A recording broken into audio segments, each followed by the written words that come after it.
എല്ലാ കൂട്ടുകാർക്കും sky lab സ്റ്റോറീസിലേക്ക് സ്വാഗതം. നിങ്ങൾ ഇന്നത്തെ കഥ കേൾക്കാൻ തയ്യാറാണോ? നമുക്ക് തുടങ്ങാം. നമ്മൾ ഇന്ന് സിൻഡ്രല്ലയുടെ കഥയാണ് കേൾക്കാൻ പോകുന്നത്. ഒരിക്കൽ സിൻഡ്രല്ല എന്ന സുന്ദരിയും ദയയുള്ളതുമായ ഒരു പെൺകുട്ടിയുണ്ടായിരുന്നു. സിൻഡ്രല്ല തൻ്റെ ക്രൂരയായ രണ്ടാനമ്മയ്ക്കും സഹോദരിമാർക്കുമൊപ്പമാണ് താമസിച്ചിരുന്നത്. സിൻഡ്രല്ലയെ വീട്ടിൽ ഒരു വേലക്കാരിയെപ്പോലെയാണ് പരിഗണിച്ചിരുന്നത്. വീട് വൃത്തിയാക്കൽ, പാത്രങ്ങൾ കഴുകൽ തുടങ്ങി എല്ലാ വീട്ടുജോലികളും സിൻഡ്രല്ല ചെയ്യുമായിരുന്നു. ഒരു ദിവസം അവരുടെ വീട്ടിൽ ഒരു കത്ത് വന്നു.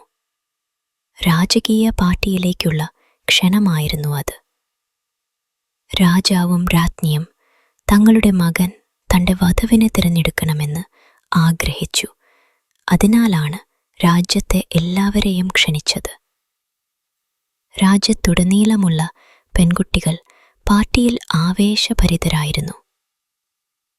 സിൻഡ്രല്ലയുടെ രണ്ടാനമ്മ തൽക്ഷണം സിൻഡ്രല്ലയോട് തനിക്കും പെൺമക്കൾക്കുമായി പുതിയ ബോൾ ഗൗണുകൾ തുന്നിച്ചേർക്കാൻ ആവശ്യപ്പെട്ടു.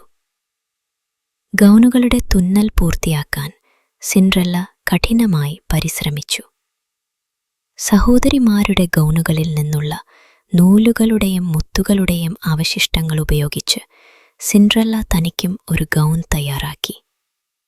രാജകീയ പാർട്ടിയുടെ ദിവസം രണ്ടാനമ്മയും സഹോദരിമാരും പോകാൻ പോകുമ്പോൾ അവർ സിൻഡ്രല്ലയെ ഗൗണിൽ കണ്ടു. രണ്ട് സഹോദരിമാർക്കും അസൂയ തോന്നി. അവർ സിൻഡ്രല്ലയുടെ ഗൗൺ കീറുകയും മുത്തുകൾ നീക്കം ചെയ്യുകയും പാർട്ടിയിലേക്ക് പോകുകയും ചെയ്തു. സിൻഡ്രല്ല കരയാൻ തുടങ്ങി.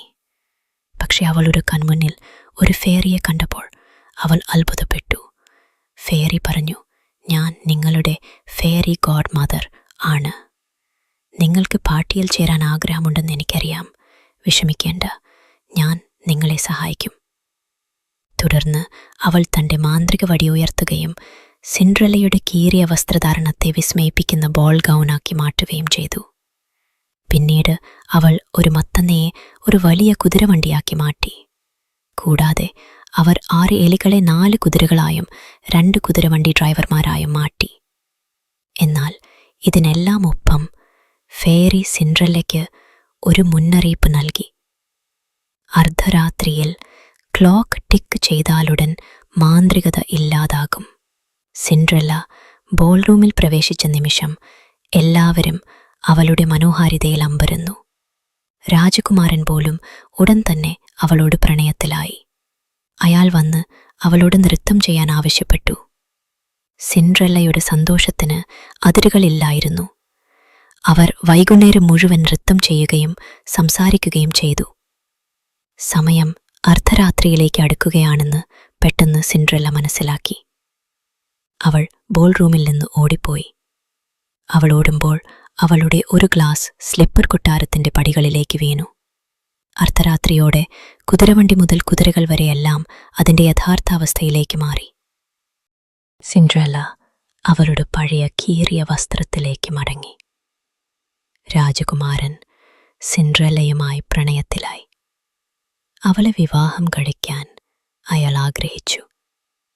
എന്നാൽ സിൻഡ്രല്ല ആരാണെന്ന് അദ്ദേഹത്തിന് അറിയില്ലായിരുന്നു. ഗ്ലാസ് സ്ലിപ്പർ കണ്ടെത്തിയ ഉടൻ തന്നെ ആ സ്ലിപ്പറിന് അനുയോജ്യമായ കാൽ തിരയാൻ അദ്ദേഹം പോയി. രാജകുമാരനും അവൻ്റെ ഭൃത്യന്മാരും എല്ലാ വീടുകളിലും സിൻഡ്രല്ലയെ അന്വേഷിച്ചു.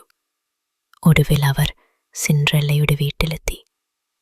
സഹോദരിമാർ സ്ലിപ്പറിൽ കാൽ ധരിക്കാൻ കഠിനമായി ശ്രമിച്ചെങ്കിലും അതിന് കഴിഞ്ഞില്ല. തുടർന്ന് പ്രിൻസ് സിൻഡ്രല്ലയോട് ചെരുപ്പ് പരീക്ഷിക്കാൻ ആവശ്യപ്പെട്ടു. സിൻഡ്രല്ല ഒരു വേലക്കാരിയാണെന്ന് പറഞ്ഞ് രണ്ടാനമ്മ അവളെ കളിയാക്കി. എന്നാൽ അവളും ഇത് പരീക്ഷിക്കണമെന്ന് രാജകുമാരൻ നിർബന്ധിച്ചു. സിൻഡ്രല്ല സ്ലിപ്പർ ധരിച്ചപ്പോൾ അതവൾക്ക് തികച്ചും അനുയോജ്യമായിരുന്നു. ഒടുവിൽ താൻ തിരയുന്ന പെൺകുട്ടിയെ രാജകുമാരൻ കണ്ടെത്തി.